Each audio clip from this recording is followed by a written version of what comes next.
Turun, turun, turun. Nggak main di situ. Turun, turun, turun. Turun sana, main sana. Bismillahirrahmanirrahim. Assalamualaikum warahmatullahi wabarakatuh. Alhamdulillahirabbil alamin. Nahmadu wa nasta'inu wa nastaghfir wa na'udzu billahi min syururi anfusina wa min sayyiati a'malina. May yahdihillahu fala mudilla lahu wa may yudlil fala hadiya lahu. Asyhadu an la ilaha illallah wahdahu la syarika lahu wa asyhadu anna Muhammadan 'abduhu wa rasuluhu la nabiyya wa la rasula ba'dahu.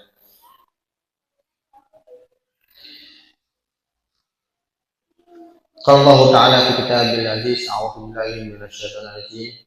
Yarfa'illahu alladziina aamanu minkum wal ladziina utul ilma darajat.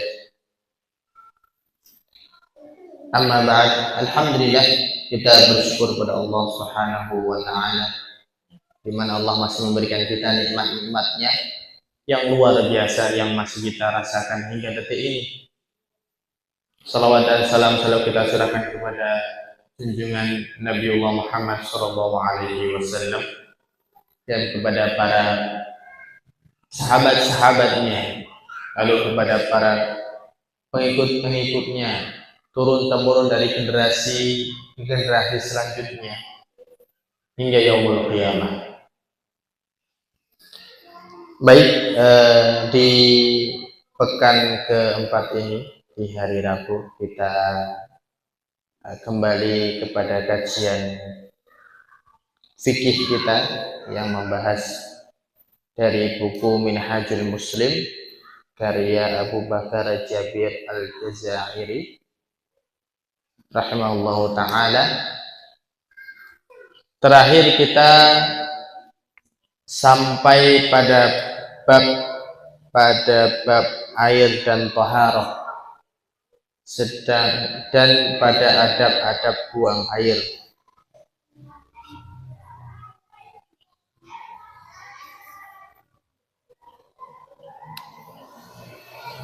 Kita masuk kepada saat ini pada materi berwudu atau syariat berwudu. Allah Subhanahu wa Ta'ala berfirman dalam surat Al-Maidah ayat 6, A'udzu billahi minasyaitonir rajim. Ya ayyuhalladzina amanu idza qumtum ilas sholati faghsilu wujuhakum wa aydiyakum ilal marafiqi wamsahu bi ru'usikum wa arjulakum ilal ka'bayn. Ini kata Allah. Allah Subhanahu wa Ta'ala berfirman dalam surat Al-Maidah, hai orang-orang yang beriman, apabila kamu hendak melaksanakan sholat, maka basuhlah mukamu dan tanganmu hingga siku, dan usaplah kepalamu dan kakimu sampai dengan kedua mata kaki. Sedangkan Rasulullah SAW bersabda dalam riwayat Imam Bukhari, la tuqbalu salatu ahadikum idza ahdatha hatta yatawaddaha. Tidak diterima salat seorang di antara kalian apabila dia berhadas hingga dia berwudu. Maka dari hadis dan ayat di atas menandakan bahwa wudu itu disyariatkan terutama adalah sebelum sholat. Maka ada beberapa pendapat ulama yang berbeda. Apakah wudhu itu harus dilaksanakan selalu sebelum sholat, atau selama mempunyai wudhu maka dia boleh sholat? Nah, ini ada beberapa perbedaan. Yang sebenarnya dua-duanya sama-sama baiknya. Yang pertama, selama dia punya wudhu, maka tak mengapa dia tidak berwudhu ketika hendak sholat, selama wudhunya belum batal. Tetapi ketika keadaan dia kebalikannya, pendapat yang lain, bagaimanapun keadaannya, selama dia ingin mengerjakan sholat wajib, maka sudah tentulah wudhu adalah hal yang pertama yang harus dilakukan. Salah satunya keutamaan dari wudhu ini, Rasulullah pernah dikabarkan bahwasannya ketika beliau berjalan-jalan ke surga, jadi beliau itu pernah berjalan ke surga, menengok, mengintip di dalam surga. Di dalam surga tersebut ternyata ada terdengar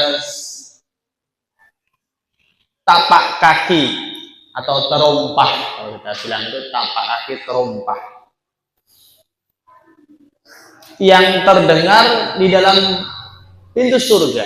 Maka Rasulullah SAW bertanya kepada Jibril, wahai Jibril, suara apa itu?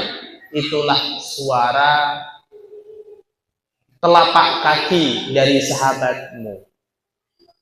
Siapa yang memiliki suara itu? Maka Jibril mengatakan, beliau adalah sahabatmu Bilal bin Rabbah. Seketika ketika Rasulullah SAW bertemu dengan Bilal, maka bertanya kepada Bilal, wahai Bilal, apa yang menyebabkan engkau hingga suara telapak kakimu sudah berada di surga, seolah-olah engkau sudah mempunyai jatah atau memang sudah ada jatah di surga? Apa amalan apa yang engkau utamakan? Kata Bilal, ya Rasulullah, saya beramal sebagaimana sahabat yang lain. Ketika sholat ya dia sholat, ketika saum puasa ya puasa, ketika tidur ya tidur, ketika makan ya makan. Tapi ada satu amalan yang selalu aku jaga, wahai Rasulullah. Aku tidak pernah membiarkan diriku terlepas dari wudhu. Maka berwudhu ini sesuatu yang sangat penting. Walaupun terkesan sekedar remeh, hanya sekedar mengambil air wudhu. Tetapi apabila dilaksanakan dengan penuh keistiqomahan, maka ganjarannya sudah bisa kita lihat seperti sahabat Bilal bin Rabbah.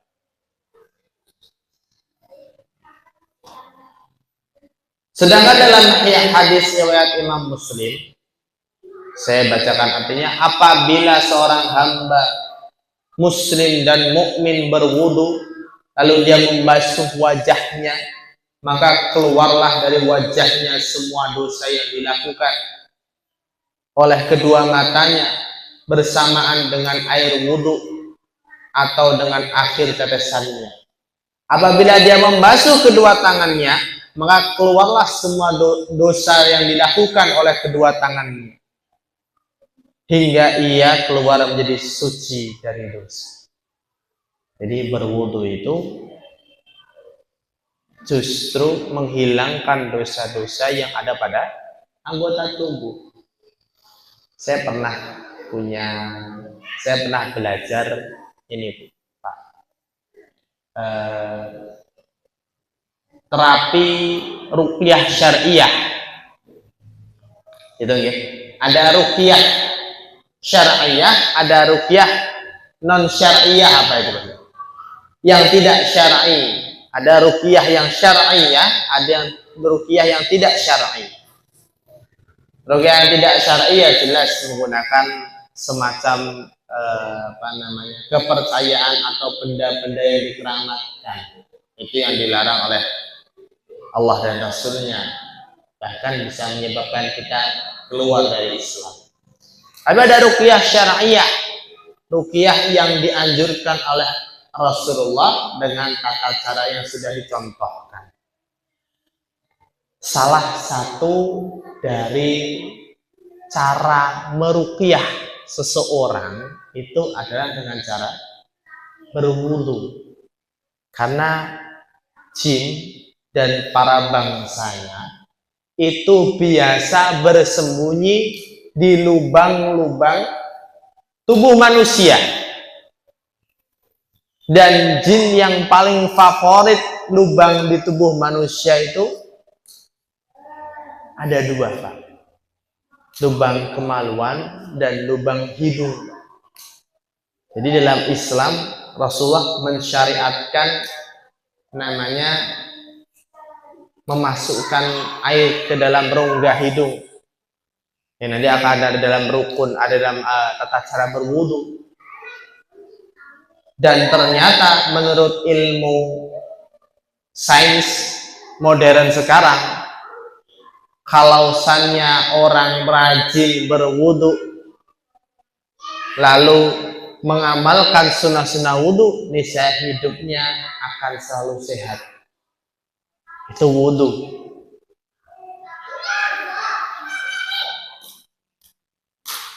Lalu hal-hal apa saja yang diwajibkan dan disunahkan dalam wudu? Harus tahu. Yang pertama, niat. Jelas, niat itu menjadi awal dari seluruh amalan. Ketika amalan dikerjakan tanpa niat, maka sia-sia. Innamal a'malu binniyat. Dan niat yang diajarkan oleh baginda Nabi adalah niat yang tidak diucapkan. Tanpa ada ucapan. Nawaitu an tawaddo'a li sholatil maghrib. Maka niat itu yang dicontohkan oleh Nabi tanpa diucapkan. Dengan adanya dia datang ke tempat wudhu dan sholat, tempat masjid, sholat, maka dia sudah berniat untuk wudhu dan sholat. Yang kedua, membasuh muka dari badahi bagian paling atas sampai akhir janggut dan dari pelipis telinga ke pelipis telinga lainnya. Jadi ini hal yang fardu dulu, yang wajib. Jadi dari sini, ujung dari anak rambut sini, batasnya keliling sampai telinga, ke bawah rahang, lalu ke dagu atau ke janggut dan berkeliling situ. Jadi yang wajib terbasuh di situ. Apa dalilnya? Dalilnya sebagaimana tadi sudah disebutkan di surat Al-Maidah, faghsilu wujuhakum. Jadi dalam ini yang wajib dibasuh itu adalah wajah, kedua tangan, lalu membasuh kepala dan membasuh kedua kaki. Itu wajib. Kalau tidak, berarti wudhunya tidak sah. Itu wajib. Dan tertib artinya dalam artian tidak berurutan, artinya berurutan, tidak boleh terlompati atau tertukar. Lalu yang kedua, membasuh kedua tangan hingga siku. Itu juga sudah ada jelas mutlak dalam ayatnya bahwa Allah memerintahkan membasuh kedua tangan hingga siku. Selanjutnya, mengusap kepala dari ubun sampai tengkuk. Ini ada beberapa pendapat, Pak.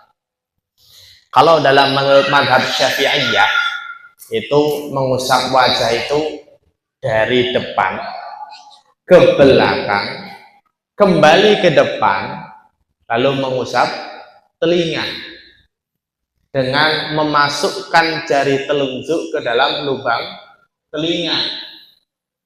Tapi dari mazhab Maliki itu menganggap bahwa membasuh kepala cukup sebagian.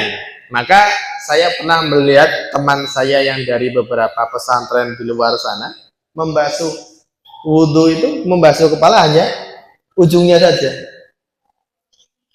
Sudah begitu.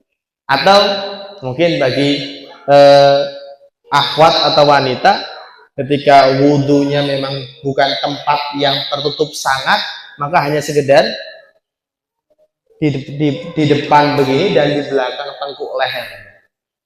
Tapi begitulah. Maka mana yang benar? Keduanya benar. Keduanya mempunyai dasar. Yang tidak benar adalah yang tidak membasuh kepala. Selanjutnya membasuh kedua kaki hingga mata kaki. Ini jelas. Maka ketika membasuh kaki tidak sampai mata kaki itu tidak sah. Ini mutlak. Maka harus diajarkan kepada anak-anak kita bagaimana tata cara wudhu yang benar. Selanjutnya membasuh anggota dengan tertib dan berturut-turut atau berkesinambungan. Tidak boleh dijeda terlalu lama. Sambil ngobrol, wudhu, ngobrol, basuh muka, ngobrol dulu sampai lama baru lanjut. Nah, itu tidak dianggap berturut-turut atau berkesinambungan.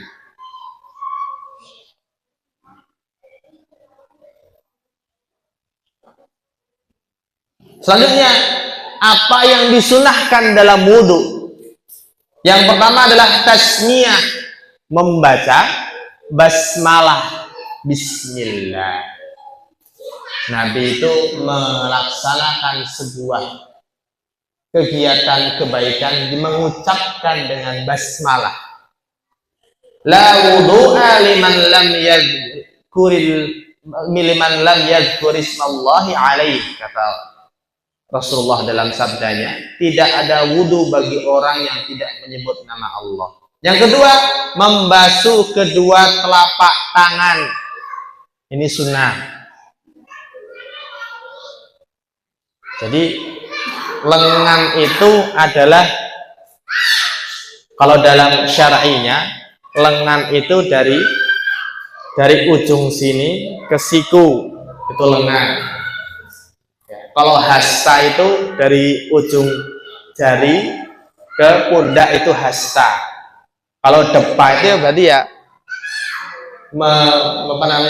melebarkan kedua tangan, itu namanya depa.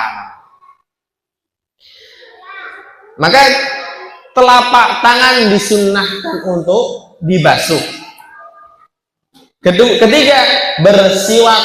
Rasulullah SAW dalam riwayat hadis Imam Malik bersabda, laula an asyqa ala ummati la amartuhum bisiwaki ma'a kulli wudu'in. Sekiranya karena bukan memberatkan umatku, sungguh aku akan mewajibkan mereka bersiwak setiap kali berwudu. Maka ini dianggap wudu itu sunnah muakkadah untuk bersiwak. Dulu saya tidak tahu siwak itu apa toh. Dijelaskan sama ustadz saya, oh siwak itu sikat gigi. Dengan polosnya saya jawab, berarti kemana-mana bawa sikat gigi sama pasta gigi ya ustadz ya. Ya boleh-boleh aja. Tapi ternyata siwak itu ada pohonnya, ada alatnya.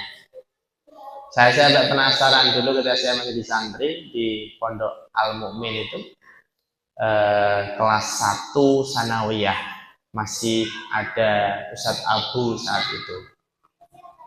Beliau saya perhatikan sebelum memulai mengimami sholat kami selalu mengeluarkan siwak, lalu digosokkan ke gigi beliau. Saya tidak tahu itu apa yang digosok itu. Ternyata siwak. Oh, berarti ada sunnahnya. Selanjutnya, yang keempat, yakni berkumur-kumur. Berarti berkumur itu bentuk dari sunnah. Berkumur itu bentuk dari sunnah. Dalam hadisnya, idza tawaddo'at famatmid. Famatmid itu artinya berkumur-kumur. Famatmid. Lalu yang kelima ada intisyak dan intishar. Intisyak yaitu menghirup air dengan hidung, dan intishar mengeluarkannya dengan nafas. Orang yang tidak biasa melakukan intisyak dan intishar biasanya akan panas ini, sakit. Tapi kalau sudah terbiasa, maka akan justru enak. Ternyata di dalam hidung ini ada yang namanya rambut-rambut halus yang menyaring berbagai macam kotoran, dan disitulah terdapat banyak sekali kuman. Itu tidak bisa dibersihkan atau secara maksimal hilang kalau tidak dibasuh atau teraliri air. Maka salah satu dari hikmah adanya sunnah intisyak tadi, yaitu membersihkan rongga hidung. Keenam, menyela-nyela jenggot. Jadi jenggot niki, para bapak yang punya jenggot, oh berarti saya nggak punya jenggot nggak bisa sunnah ini? Ya nggak bisa, nggak bisa. Maka disunahkan dalam Islam memanjangkan jenggot dan memendekkan kumis. Bukan meniadakan kumis ya, memendekkan kumis, karena kumis itu bentuk dari kepriaan atau mungkin apa ya, kejantanan. Bukan meniadakan kumis, tapi memendekkan kumis, lebih pendek daripada jenggotnya. Menyela jenggot berdasarkan riwayat Ammar bin Yasir yang telah membuat orang lain merasa aneh, karena saat itu Ammar bin Yasir menyela-nyela jenggot. Lalu, apa yang menghalangiku untuk mencegah melakukannya? Sungguh aku pernah melihat Rasulullah menyela jenggotnya di sela-sela, bikin disunnahkan. 7. Membasuh 3 kali, karena wajibnya itu sekali dan sunnahnya membasuh 3 kali. Tidak disarankan lebih dari 3 kali. Kenapa? Karena ditakutkan akan terjadi tabdzir atau pemborosan air. 8. Mengusap kedua telinga. Jadi mengusap kepala itu wajib, mengusap telinga itu sunnah. 9. Menyela-nyela jari tangan dan kaki, itu sunnah. Dalilnya apa? Idza tawaddaat fakhallil asabi'a yadaika wa rijlaika. Apabila kamu berwudu, maka di sela-sela jari-jari tangan dan kakimu. Sela-selalah. Jadi sela-sela itu digosok bagian sela antara jari jemari.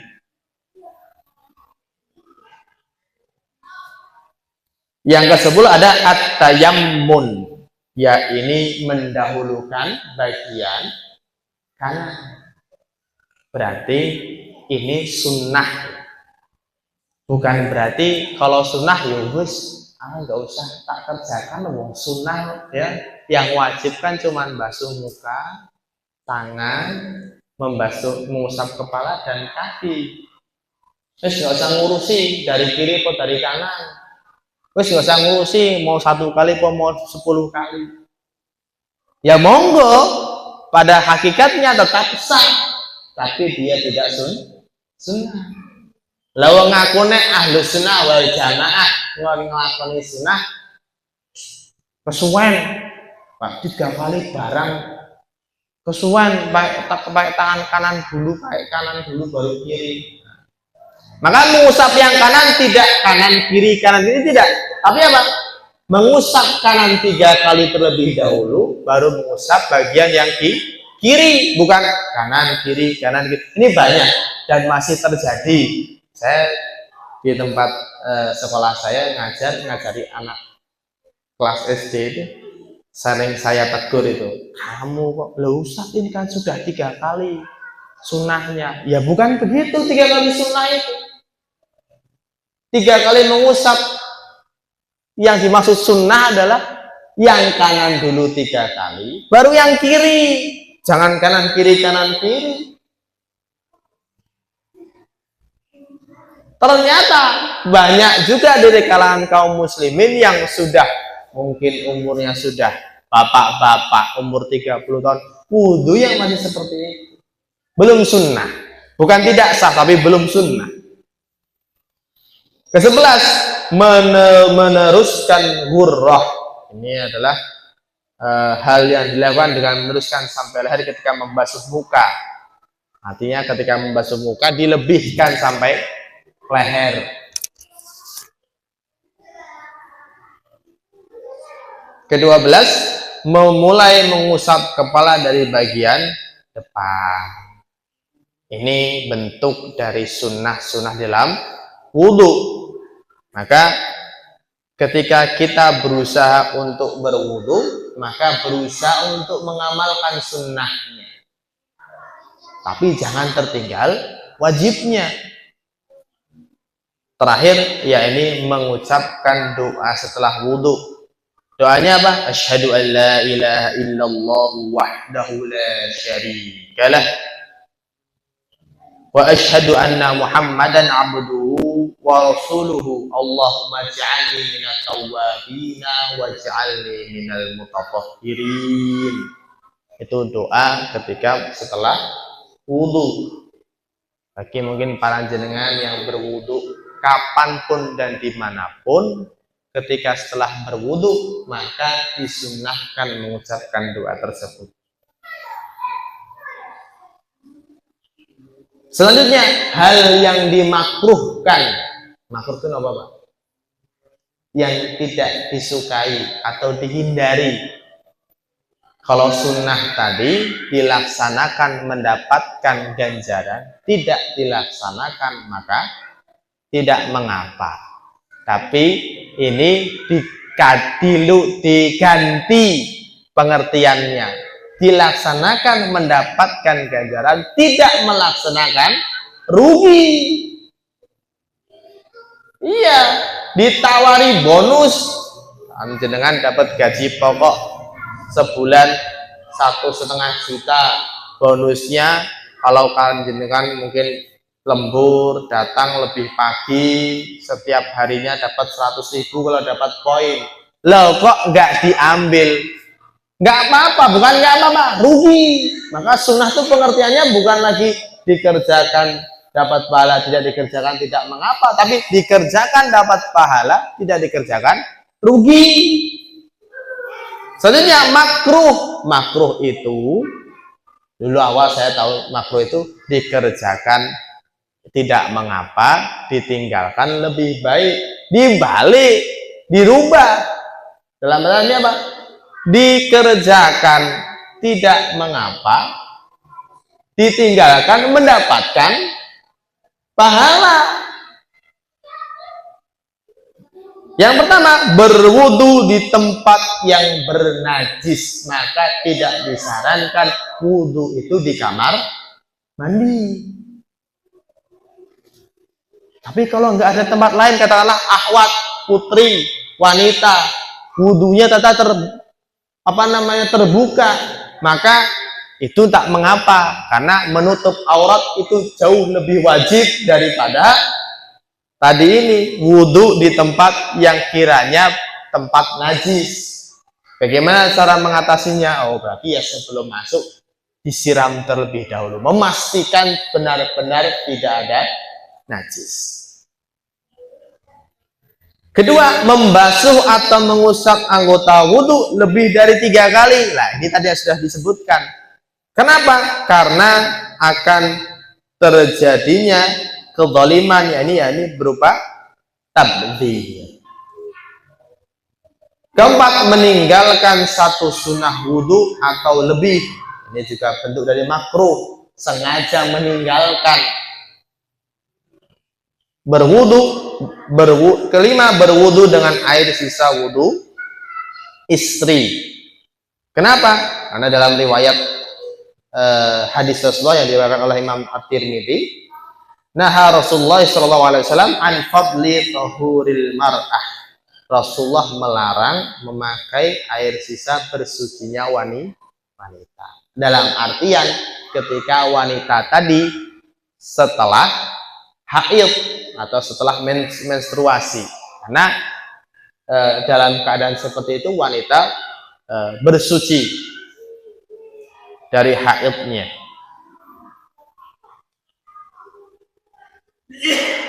Tata cara berwudu.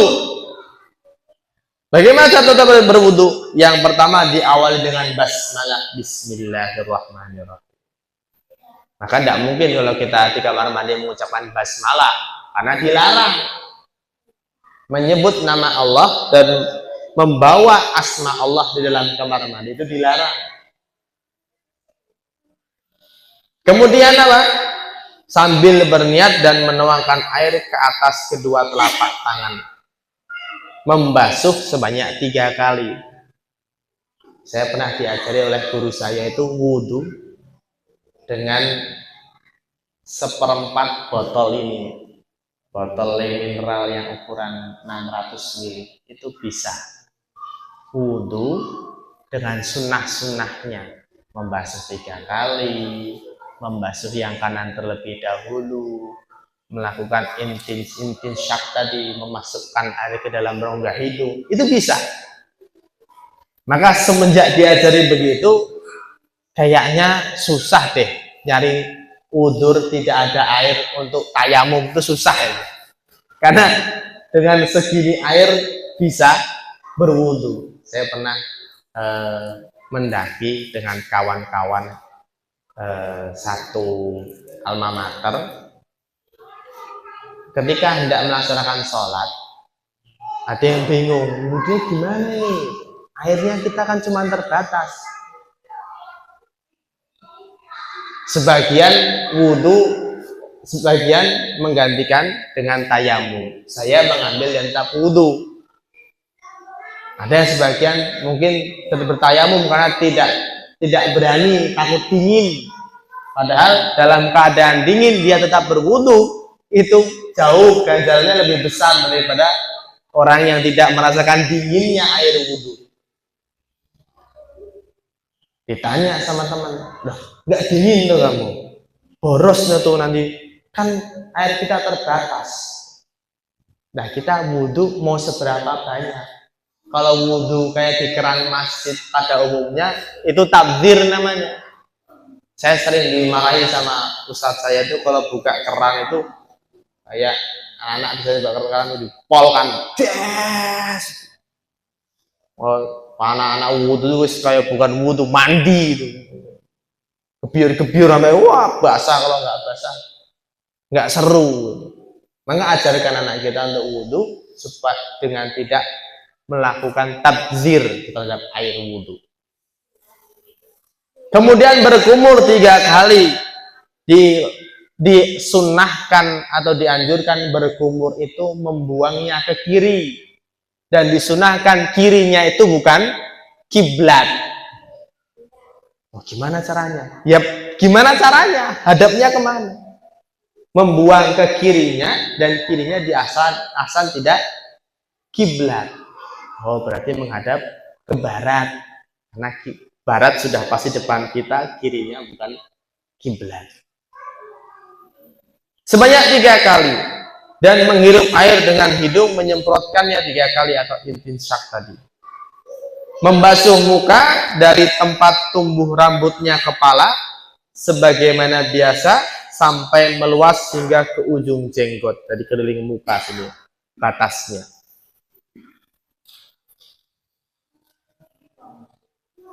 Selanjutnya membasuh tangan atau lengan yang kanan 3 kali. Membasuhnya itu dalam Al-Quran tadi membasuh hingga siku. Maka berbagai ulama berbeda pendapat. Mulainya dari mana? Dari siku dulu ke ujung, atau dari ujung ke siku, atau dari tengah-tengah terus digosok-gosok begitu. Maka pendapat yang kuat adalah justru mengalirkan air wudhu dari ujung tangan sampai ke siku, kembali lagi ke ujung tangan. Jadi seperti ini. Ini air dialirkan ke siku, lalu dikebawahkan kembali. 1, 2, 3. Begitu. Memastikan air itu mengalir. Maka dianjurkan berwudu itu dengan air yang mengalir. Nah, ini nggak ada air yang ngalir gimana? Dibuatlah air itu mengalir, bagaimana caranya? Oh, gayungnya dituangkan.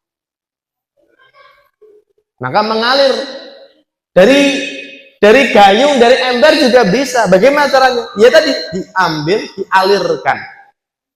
Bukan dicelupkan tangannya, digosok-gosok begitu, bukan. Setelah membasuh tangan kanan dan tangan kiri sebanyak 3 kali basuhan, sambil menyela-nyela jari tangan juga di sela-sela. Lalu mengusap kepalanya 1 kali usapan. Yang ini sekali, tidak perlu dilakukan 3 kali, tidak perlu. Sekali saja. Sekali usapan dimulai dari bagian kepala, ubun-ubun, membawa sisa air kedua telapak tangan hingga mengusap sampai tengkuk atau leher. Jadi beda ya, mengusap sama membasuh itu beda. Kalau kalau membasuh itu pasti dengan air yang banyak, mengalir airnya. Tapi kalau mengusap itu hanya air percikan atau sisa dari yang di tangan diusap. Bukan mengusap rambutnya, bukan, kepala. Jadi kalau ada bilang udah cukup rambut, padahal konteksnya ini adalah mengusap kepala. Kemudian mengembalikannya ke tempat semula atau ke depan. Setelah sampai tengkuk dikembalikan ke depan. Lalu mengusap kedua telinga bagian luar dan dalam dengan sisa air yang ada di telapak tangannya bekas mengusap kepala. Jadi dari satu rentetan, dari depan ke belakang, ke depan kembali, lalu dibersihkan telinga, yang telunjuk membersihkan dalam, yang jempol membersihkan bagian luar.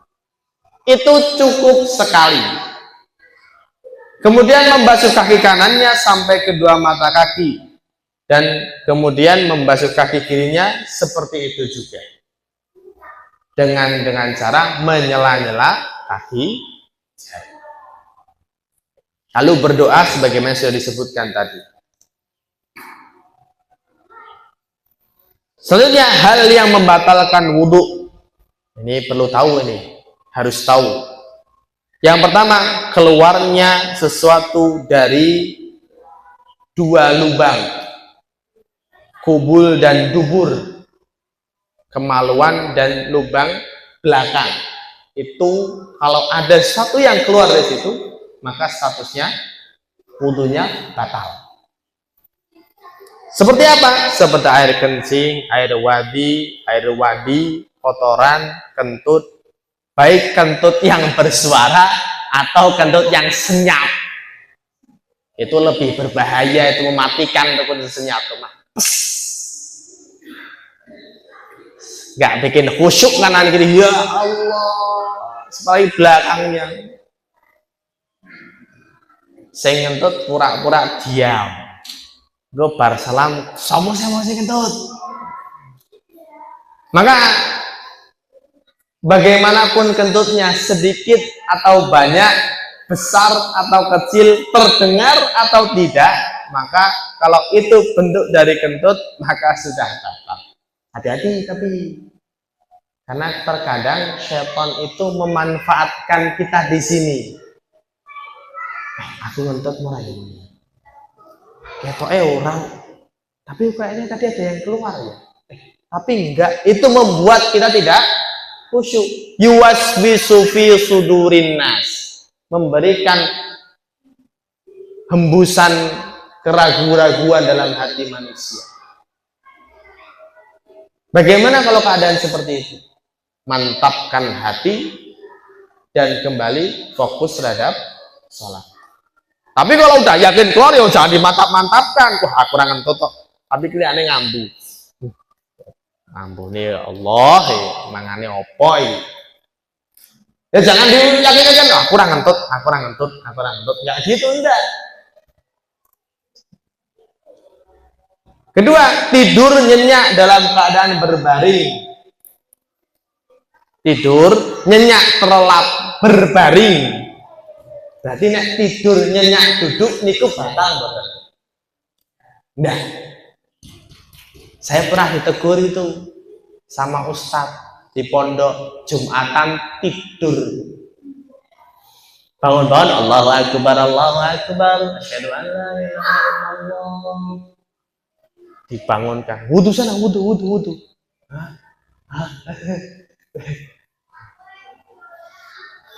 Ikut sholat, dimarahi sama ustadz, sama kakak kelas saya itu.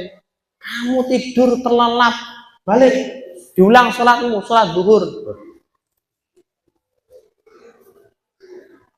Terlelap dalam keadaan berbaring itu baru batal. Jadi selama tidak berbaring dan tidak terlelap dalam keadaan tidur berbaring ini tadi, maka wudhu itu tetap ada. Ada hadisnya, al-ainu wika'us sahhi faman nama falyatawaddo'a. Mata itu adalah pengikat dubur. Maka barang siapa yang telah tidur, hendaklah dia kemudian berwudu. Ketiga, hilang akal atau hilang kesadaran, pingsan. Pingsan itu batal wudunya. Nah ketika jenengan sholat, tiba-tiba geliyeng, blek, pingsan, sholatnya batal, wudunya batal, sholatnya batal. Maka harus wudu lagi. Kenapa? Karena bisa disebab pingsan ini hilang akalnya, baik mau pingsan, mabuk atau jadi gila. Jadi kata Allah tidak boleh sholat dalam keadaan mabuk, dalam keadaan gila. Iya, gila itu orang gila aja tidak diwajibkan sholat, ngapain wudhu. Keempat, menyentuh kemaluan dengan bagian telapak tangan. Ini banyak pendapat yang berbeda, tetapi para ulama yang mewajibkan untuk wudhu kembali atau batal wudhunya ini kan dari hadis yang diriwayatkan Imam Tirmidzi yang disahihkan oleh beliau, man massa dzakarahu fala yusalli hatta yatawadda. Barang siapa yang menyentuh kemaluannya, maka janganlah dia mengerjakan sholat hingga ia berwudu.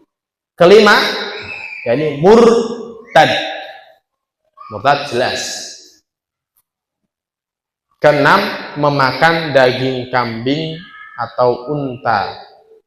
Di sini ada berbagai pendapat. Yang jelas yang menjadi batal adalah daging unta, sedangkan yang daging kambing itu dimansuh. Hadis ini dimansuh oleh Rasulullah, dihapus. Jadi syariatnya dulu ada, tapi sekarang tidak diberlakukan. Begitu dari yang bisa kita bahas dalam hal berkenaan tentang wudhu. Ini masih banyak yang perlu kita bahas supaya kita bisa menjalankan syariat Islam ini dengan kafah secara keseluruhan dan menjadi sebuah introspeksi kembali dari amal-amalan kita. Sudahlah kita menjaga wudhu kita dari hal-hal yang membatalkan atau sunnah-sunnah yang belum kita kerjakan, maka bisa kita perbaiki. Aku qouli hadza wa astaghfirullakum subhanahu wa bihamdika asyhadu an la ilaha illa anta astaghfiruka wa atubu ilaik. Assalamualaikum warahmatullahi wabarakatuh.